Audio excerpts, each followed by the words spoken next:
à igreja de Tessalônica, que é o alvo da nossa exposição bíblica nesta noite.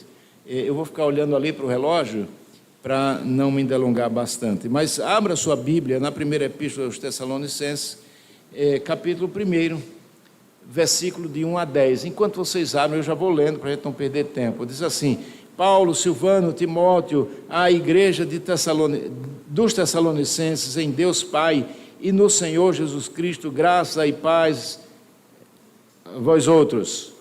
Damos sempre graças a Deus por todos vós, recordando-nos das nossas orações e sem cessar, recordando-nos diante do nosso Deus e Pai, da operosidade da vossa fé, da abnegação do vosso amor e da firmeza da vossa esperança no Senhor Jesus Cristo, reconhecendo, irmãos, amados de Deus, a vossa eleição, porque o nosso Evangelho não chegou até vós tão somente de palavra, mas sobreveio em poder, sobretudo em poder, no Espírito Santo e em plena convicção, assim como sabeis ter sido o nosso procedimento entre vós e por amor de vós, e com efeito vos tornastes imitadores nossos e do Senhor, tendo recebido a palavra, posto em meio a muita tribulação, com alegria no Espírito, de sorte de que vos tornastes um modelo para todos os crentes da Macedônia e na Acaia, porque de vós repercutiu a palavra do Senhor, não só na Macedônia e Acaia, mas também por toda a parte se divulgou a vossa fé para com Deus, a ponto de não termos necessidade de acrescentar coisa alguma, pois eles mesmos, no tocante a nós, proclamam que repercussão teve o nosso ingresso no vosso meio, e como deixando os ídolos vos convertestes a Deus para servirdes o Deus vivo e verdadeiro, e para aguardardes dos céus o seu Filho, a quem ele ressuscitou dentre os mortos, Jesus Cristo, que nos livra da ira vindoura. Vamos orar. Senhor, louvado seja o teu nome pela tua palavra, Senhor, lida. E agora eu quero pedir em nome de Jesus, que o Senhor fale aos nossos corações, que não seja exposto aqui nada que parta do pregador, mas que venha, Senhor, a emergir da tua santa palavra, a palavra que nos alimenta, a palavra que falou ao nosso coração quando nós nos encontramos com o Senhor, a palavra que nos faz crescer, a palavra que nos faz divulgar o teu santo evangelho. Nos abençoa, Senhor, é o que pedimos em nome de Jesus. Amém. Meus queridos irmãos, essa epístola é uma epístola maravilhosa, é a minha epístola, vamos assim dizer, preferida no que tange a sua abordagem com relação à igreja do nosso Senhor e Salvador Jesus Cristo. Quando a gente pensa em igreja, muita gente pode pensar numa perspectiva como, por exemplo, a igreja de Corinto. Era uma igreja grande, uma igreja na qual tinha todos os dons chamados espirituais, mas era uma igreja carnal. E dessa igreja não se fala de que ela era uma igreja modelo. Mas quando nós olhamos para a Epístola aos Tessalonicenses, nós encontramos aqui a palavra de Deus afirmando que aquela igreja se tornou modelo. E serve sim também de modelo hoje para nós aqui em pleno século 21. Como foi que isso se deu? Nós sabemos que Paulo, na sua segunda viagem missionária, que não começou lá tão bem, se você lembra, depois de uma bem-sucedida primeira viagem missionária, o apóstolo Paulo agora estava de partida com Barnabé para a sua segunda viagem missionária, e houve entre eles uma grande confusão, porque Barnabé queria levar o seu sobrinho João Marcos, e João Marcos havia abandonado a equipe missionária lá na ilha de Creta. Ele não queria então levar aquele jovem, e isso houve uma tamanha decisão entre eles que houve uma ruptura. Paulo saiu para um lado, Barnabé para o outro. Paulo constitui agora uma nova equipe missionária, que era exatamente formada por ele, por Silvano, ou Silas. Esse nome Silas é uma contração de Silvano, e também Timóteo. Além disso, estava também presente naquela equipe o cronista da viagem. Sabem quem era? Capítulo 17 de Atos dos Apóstolos nos diz exatamente isso. Era o evangelista Lucas. ele escreveu, ele foi o cronista dessa viagem. E nós sabemos que a viagem se tornou muito difícil, porque embora tendo partido com um objetivo fixo na sua mente de evangelizar determinada parte do mundo da época, Paulo encontrou resistência não das forças do mal, mas encontrou resistência do próprio Espírito Santo do Senhor. O Espírito Santo os impediu de pregar em determinada região, porque ele tensionava levá-los para a Macedônia, até que, numa noite, Paulo tem uma visão de um varão dizendo: passa a Macedônia e ajuda-nos. E aí ele é obediente e vai para a Macedônia, passa em Filipos. O evangelho chega a Filipos. A primeira conversão em Filipos e de toda a Europa foi de uma mulher, né? E dali, Lídia, ele, depois de ter alguns problemas com as autoridades, ele sai e vai para Tessalônica. É fantástico a história de Tessalônica, pastor, e eu acho que serviria muito bem para essa igreja. Sabe por quê? Porque quando Paulo chegou para pregar o evangelho em Tessalônica, ele passou ali entre 14 e 21 dias. Foram 3 sábados apenas, anunciando o evangelho numa sociedade completamente pagã, idólatra. Aquela região toda era influenciada pelo paganismo grego, pelo paganismo de Éfeso. Ali próximo estava o templo de Diana dos Efésios, uma das 7 maravilhas do mundo antigo. Então aquela região toda era muito influenciada exatamente por essa religião pagã. E ele então chega ali trazendo o evangelho àquele local, àquela cidade, e o Espírito Santo de Deus o usa poderosamente para pregar ali, para anunciar o evangelho entre, como eu disse a vocês, 3 sábados ou 15 ou 21 dias. Mas o que aconteceu? Devido à propagação do evangelho, que não se une com o paganismo, o apóstolo começou a ser perseguido e ele teve que sair às pressas de Tessalônica. E ele sai, e ele deixa Tessalônica à noite.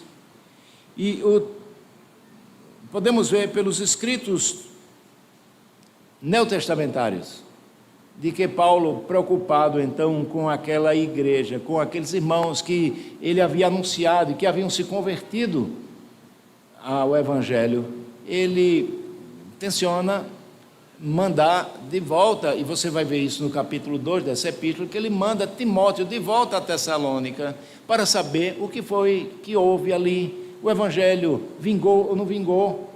E é interessante que Timóteo volta para Paulo trazendo notícias alvissareiras de que sim, o evangelho havia sido recebido ali naquela cidade, e ali existia agora uma igreja viva, operante, uma igreja que vivia em amor e vivia na esperança da volta do seu Jesus Cristo. E portanto, Paulo fica extremamente alegre, e agora ele escreve essa carta para os irmãos de Tessalônica. Observe que depois de apresentar o prefácio, a sua saudação, uma saudação tripla de Paulo, Silvano e Timóteo, e falando a respeito de quem aquela carta se destinava, ele vai dizer àqueles irmãos que dá graças a Deus por eles, mencionando aqueles irmãos em todas as suas orações. Interessante que aqui é muito diferente do que acontece muitas vezes conosco, né? Eu não sei se aqui já tem, pastor, mas tem aqueles irmãos 6 horas, né? Conhece o irmão 6 horas? Irmão, 6 horas aí por mim, porque eu estou com um problema, né? 6 horas. Aí você, para se livrar daquele irmão, você diz: eu vou orar. E você não ora. Não é bom que isso aconteça.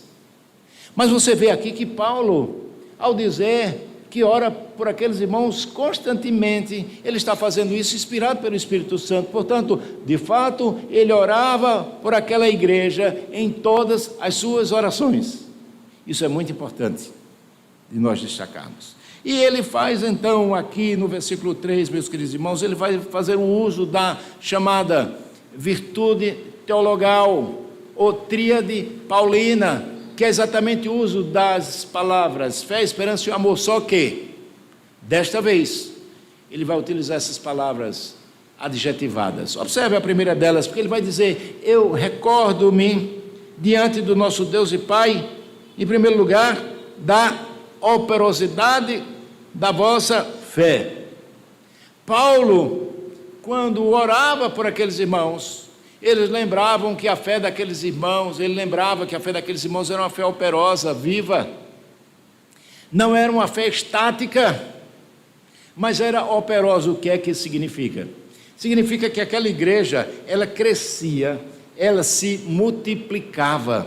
E como nós podemos ver nos versículos finais desse primeiro capítulo, ele vai dizer que se repercutiu a vida daqueles irmãos e como aqueles irmãos eram por toda a região, pela Macedônia, pela Caia, em todos os lugares se falava a respeito da operosidade da fé. E dizem alguns que algumas epístolas, algumas igrejas fundadas e registradas no Novo Testamento aqui, aconteceram exatamente por conta dessa operosidade da fé dos irmãos de Tessalônica. Paulo teve que ir embora rapidamente. Paulo não teve tempo de preparar uma liderança. Paulo não teve tempo de preparar um obreiro. Paulo não teve tempo de preparar presbítero, diácono, mas aquela igreja, ela era operosa. A sua fé era viva, não era uma fé estática, mas era uma fé dinâmica, que se expandia, que anunciava o evangelho do nosso Senhor e Salvador Jesus Cristo. Eles não somente depositavam a fé em Cristo, mas eles compartilhavam a fé em Cristo com outras pessoas. Por isso é que ela era uma igreja modelo. Mas uma segunda coisa que eu quero destacar aqui, para não cansar muito os irmãos, é que ele destaca, além da operosidade da fé, ele destaca a abnegação do amor dos Tessalonicenses. Observe, a abnegação do vosso amor. Amor. A palavra fácil e ao mesmo tempo fácil de ser definida e difícil de ser vivida. Mas aqui exatamente se refere ao amor de Deus que havia sido derramado no coração daqueles irmãos.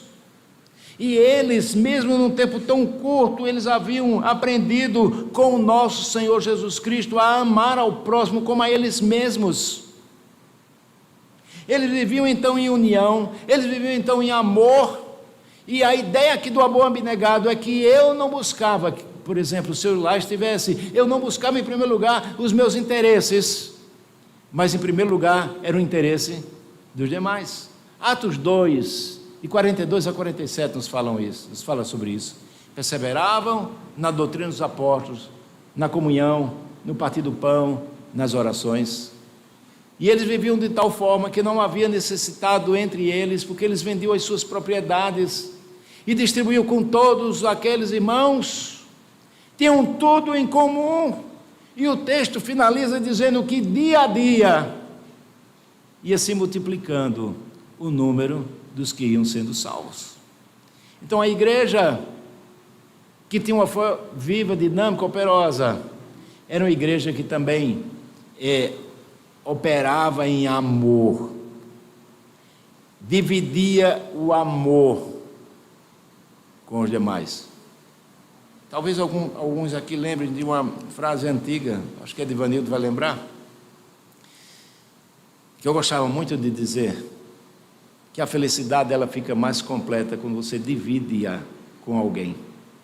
A felicidade ela não é egoísta. A felicidade ela divide. E é interessante que quanto mais você divide, mais você tem, mais você é feliz. É assim o amor também. Quanto mais você divide, mais você tem amor para dar, porque é isso que Deus quer para as nossas vidas.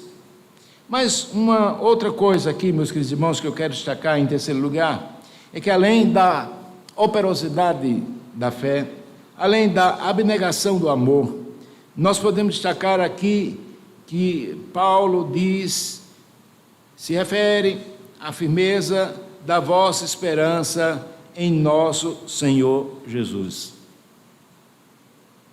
Nós vivemos numa sociedade completamente secularizada. Como as pessoas estão preocupadas com dinheiro. Eu quero isso, eu quero aquilo, e eu vou fazer o seguinte. Eu preguei isso no último domingo de 2023, a partir do texto de Tiago, capítulo 4, versículos de 1 a 8, quando ele diz assim: olha, eu vou para a cidade tal, vou ganhar dinheiro, não é? Vou me dar bem. E o autor da epístola de Tiago, ele vai dizer: não é assim que nós devemos dizer, não é assim que nós devemos viver, porque a nossa esperança, meus queridos irmãos, não se resume a isso que nós temos aqui.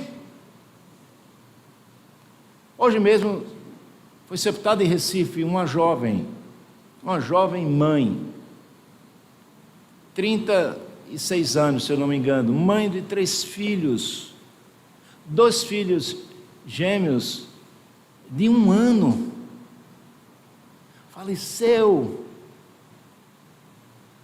Pois bem, o que é a nossa vida? E às vezes nós estamos tão preocupados em ganhar dinheiro. Eu quero um carro novo, eu quero uma casa nova, eu quero viajar, eu quero fazer isso, quero fazer aquilo. Louco! Essa noite pedirão a tua alma, que tens preparado para quem será? Mas aqueles irmãos de Tessalônica, não, eles estavam firmes na esperança do nosso Senhor Jesus Cristo. Que esperança era essa? Da volta de Jesus. É claro que, se você ler a segunda epístola, e é uma epístola muito pequena, dá para você ler hoje à noite, se você quiser, em casa, você vai ver que alguns irmãos tinham tanta certeza que Jesus voltaria ainda naquela geração, que alguns não queriam mais nem trabalhar. É por isso que Paulo diz: se não quer trabalhar, também não coma. Mas, meus irmãos, nós temos que entender que Deus é quem cuida de nós. E temos que entender que devemos viver para Ele.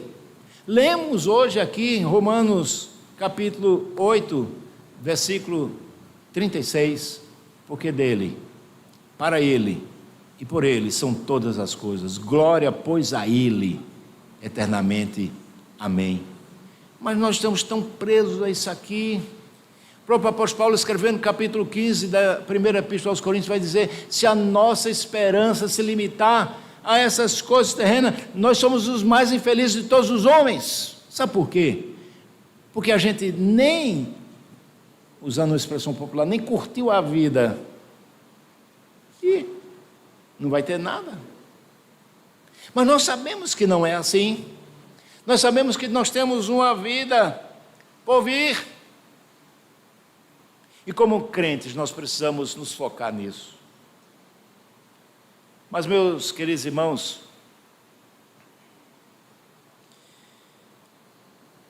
uma outra coisa que o apóstolo Paulo destaca aqui nesse texto é que ele, além de reconhecer a eleição daqueles irmãos, porque só pela eleição era que aquele milagre acontecera ali, ou seja, uma igreja forte, pujante, uma igreja que se expandia, que amava, uma igreja que estava firme na esperança. Nós podemos ver que Paulo vai dizer como foi que isso aconteceu, o porquê, como isso aconteceu, o porquê daquelas coisas estarem acontecendo. Ele vai dizer isso no versículo 5, quando ele diz: porque o nosso evangelho não chegou até vós tão somente em palavra. É claro que o evangelho é em palavra. É na pregação da palavra. A palavra utilizada aqui, a palavra grega é logos, ou seja, é a pronúncia na palavra, e nós sabemos que esta palavra é o evangelho do Senhor, que o apóstolo Paulo define na primeira epístola aos Coríntios, capítulo 15, versículos 3 e 4, quando ele diz: porque Cristo morreu pelos nossos pecados segundo as Escrituras, ele foi sepultado, mas ressurgiu ao terceiro dia, segundo as Escrituras. Esse é o evangelho. Era isso que Paulo tinha que pregar. Não era necessário mais nada. você pode observar que muita gente hoje prega um evangelho da nova era, um evangelho diferente, um evangelho de cura, que eu chamo o evangelho das organizações Tabajara. Lembram? Os seus problemas acabaram. Aí você não vai mais ficar doente, você vai resolver todo o seu problema financeiro, você vai ser muito feliz. Como muitas igrejas anunciam por aí esse falso evangelho. O grande pregador dele é o seu Creço, né? Vocês devem lembrar lá das organizações Tabajara. Mas esse evangelho aqui não. É que Cristo morreu pelos nossos pecados, ou seja, nós somos pecadores e precisamos de Cristo nas nossas vidas, urgentemente.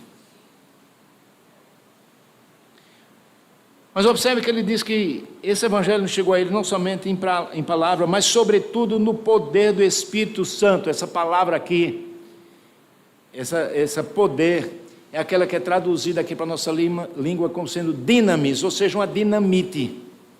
Porque você prega, se nós pudéssemos pregar para todo mundo e convencer todo mundo, isso não é possível. Isso é possível através do poder do Espírito Santo, que age como o quê? Como uma dinamite, que quebra o coração de pedra e que faz dele um novo coração. É só o Espírito Santo que pode convencer o homem do pecado, da justiça e do juízo. Mas o nosso papel é pregar, é anunciar, é dizer, é falar, é chamar a atenção para o mundo que vive escravizado ao pecado. Mas Paulo ainda diz mais uma outra coisa. O evangelho não chegou lá em Tessalônica tão somente em palavra, mas sobretudo no poder do Espírito Santo e em plena convicção, assim como sabeis ter sido o nosso procedimento entre vós e por amor de vós. Ou seja, quando Paulo foi ali a Tessalônica, meus irmãos, e eu acho que esse foi o seu pensamento também, pastor. Você sabia que tinha muita gente aqui que ouviria a mensagem e seria convertida pelo Espírito Santo? Muito eleito de Deus. Vocês sabiam que tem muito eleito de Deus aqui nessa cidade? Esperando para ouvir, porque o Deus que determina os fins é o mesmo que determina os meios. A fé vem pelo ouvir, e ouvir a palavra. Mas como ouvirão se não há quem pregue? É necessário então que preguemos esse evangelho nesta plena convicção de que há muitos eleitos de Deus nessa cidade. 15 dias ou 21 dias surgiu ali, foi plantada e consolidada uma igreja pujante, de uma forma tal, meus queridos irmãos, que Paulo vai dizer no versículo 7, de sorte que vos tornastes o modelo para todos os crentes da Acaia. Todos os crentes da Acaia tinham aquela igreja como sendo igreja modelo. Pensaram como é maravilhoso a ação do Espírito Santo de Deus na vida das pessoas? Ele utiliza a nós para anunciar esse evangelho e para ser modelo. Modelo tal que você vai ver no versículo 6, o versículo anterior, quando Paulo vai dizer assim: com efeito vos tornaste imitadores nossos e do Senhor, tendo recebido a palavra posta em meio a muita tribulação, com a alegria do Espírito. Dá uma lida lá no capítulo 17 de Atos dos Apóstolos, você vai ver como foi difícil aquele período ali. Mas aqueles irmãos entenderam a palavra e disseram: nós seremos imitadores de Cristo, seremos imitadores do apóstolo Paulo, que é o servo de Cristo, que nos trouxe a palavra, e se tornaram então esse imitador, e no momento que ele torna-se imitador, eles tornam-se também modelos para aquela igreja. E observe a consequência disso.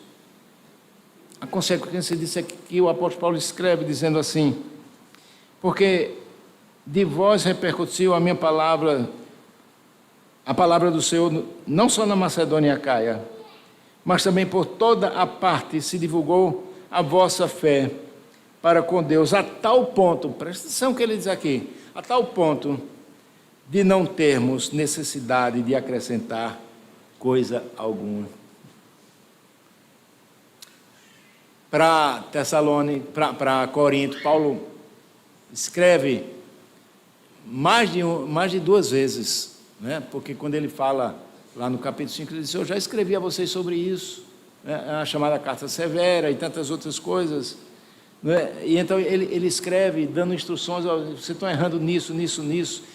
Nas outras também, a própria situação da igreja de Roma, judeus e gentios vivendo debaixo do mesmo teto, com práticas diferentes, a igreja de Éfeso também igualmente, e aí Paulo fala do mistério de Jesus, que é exatamente fazer conviver crentes oriundos do paganismo e crentes oriundos da lei judaica. Pois bem, mas aqui não, ele vai dizer: eu não preciso, eu não tenho necessidade de acrescentar coisa alguma, pois eles mesmos, no tocante a nós, proclamam que repercussão teve o nosso ingresso no vosso meio, e como deixando os ídolos, os convertestes a Deus, para servirdes o Deus verdadeiro. E aí ele diz qual é o objetivo disso: para guardar dos céus o seu Filho, a quem ele ressuscitou dentre os mortos, Jesus, que nos livra da ira vindoura. Meus irmãos, amigos que porventura estejam aqui também, nós estamos caminhando a passos largos para o último dia. Precisamos entender que, quando a Bíblia fala nos últimos dias, ele está falando no período entre o primeiro advento de Cristo e o último advento de Cristo, o segundo, que é quando ele voltar nas nuvens com poder e glória. Então nós já estamos vivendo esses últimos dias. Olha para o seu lado, a convulsão que vive, não vou muito longe, o nosso país, as dificuldades que nós temos vivenciado, meus irmãos, com pautas anticristãs que são levantadas, e que muita gente inadvertidamente ainda não se apercebeu disso. Mas nós então estamos caminhando em passos largos para esse último dia. Precisamos então, mais do que nada, meus irmãos, lembrar de que enquanto Jesus não veio, a ordem dele para a sua igreja é aquela que está no capítulo 28 de Mateus, versículos 18, 19 e 20, quando ele diz: toda a autoridade me foi dada no céu e na terra, ide, portanto, fazei discípulos de todas as nações, batizando-os em nome do Pai, do Filho e do Espírito Santo, e ensinando-os a guardar todas as coisas que vos tenho anunciado, e eis que estou convosco todos os dias, até a consumação dos séculos. Você foi chamado para ter uma vida de santidade. Você foi chamado para ser porta-voz da mensagem de Deus para as pessoas que estão perdidas. Elas estão perdidas, caminhando, indo para o inferno. É obrigação minha, é obrigação sua, é obrigação nossa pregarmos essa palavra. Mas por que não pregamos? Não pregamos porque aqui para nós, que ninguém nos ouça. Embora a internet está ali, vai dizer para todo mundo, né? Nós somos uma vergonha. Nós não evangelizamos, porque às vezes nós somos até agentes secretos. Nós não queremos que ninguém saiba que nós somos cristãos, porque o nosso procedimento é o pior possível. Nós somos os piores funcionários, os piores patrões, tudo, nós somos os piores onde deveríamos ser os melhores. Por quê? Porque nós devemos viver para a honra e para a glória de Deus. Qual é o fim principal do homem? Pergunta do breve catecismo de Westminster. Primeira pergunta: o fim principal do homem é glorificar a Deus e gozá-lo para sempre. Mas nós não temos feito isso. Por isso, perdemos completamente a noção de corpo. A nossa fé é uma fé estagnada. O nosso amor é seletivo, é egoísta. Nós podemos até acreditar na volta de Cristo, mas a gente mais ou menos torce assim: Jesus, dá um tempo aí, viu? Deixa eu resolver aqui minha questão, depois o senhor volta, não é? Às vezes a gente pensa assim. Embora nós critiquemos aqueles que são chamados ateus filosóficos, nós vivemos um cristianismo de ateus na prática, porque nós passamos toda a semana sem nos lembrar de Jesus, sem nos lembrar de Deus, sem orar, sem ler a sua palavra, sem falar de Jesus para ninguém. Mas eu sei que Deus tem trabalhado nesta igreja para fazer dela uma igreja diferente. E quando eu falo de fazer uma igreja diferente, é claro que nós estamos falando também de você individualmente, porque a composição da igreja presbiteriana do bairro Universitário, ela parte do indivíduo. É necessário então que cada indivíduo entenda o seu papel, que foi chamado para servir a Deus, foi chamado para ser santo, foi chamado para pregar o seu evangelho. E se vivemos então nessa perspectiva de dizer: eu não terei mais uma fé estática, eu quero ter uma fé operosa, ou seja, eu irei galgar na minha vida um crescimento na fé, para cada vez mais me parecer com Jesus. Isso é chamado de santificação progressiva. Já fomos santificados, sim, mas essa santificação progressiva deve acontecer na nossa vida, a cada dia. Nós só conseguiremos se nós estivermos em oração, em leitura da palavra e na comunhão dos santos. Você precisa então ter uma fé viva, você precisa ter um amor abnegado, você precisa se preocupar com o próximo. Lembra que Jesus disse: ama o seu próximo como se fosse você, como se a dor que ele sente fosse a que sente você. Mas você não, você é tão egoísta que você só pensa em você. Em primeiro lugar você, em segundo lugar você, em terceiro lugar você. Você não se preocupa com o próximo. Em terceiro lugar, que a sua esperança esteja voltada para Cristo. E assim como na igreja primitiva, você possa também abrir a sua boca e falar aquilo que é conhecido como o segundo querigma da igreja, a proclamação da igreja, ou seja, Maranata, ora vem Senhor Jesus. Se você está tão apegado às coisas desse mundo e você não tem desejo da volta de Cristo, eu acho que está num bom momento agora para que você reflita, para que você busque e que você deseje que Ele volte para nos levar para si mesmo, para onde quer que Ele esteja, nós estejamos também. Essas são então as virtudes teologais aplicadas a uma igreja modelo. E eu desejo, reverendo, eu sempre venho aqui pelo menos uma vez por ano. Quem sabe em janeiro do próximo ano eu de volta aqui. A gente já nem esteja aqui, né? Esteja no lugar maior. No lugar maior, porque os irmãos trabalharam com afinco para a expansão da fé cristã nessa cidade, nesse bairro.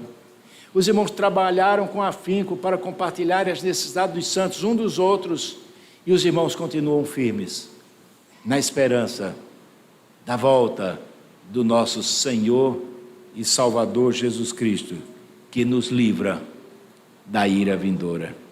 Que Deus nos abençoe. Amém.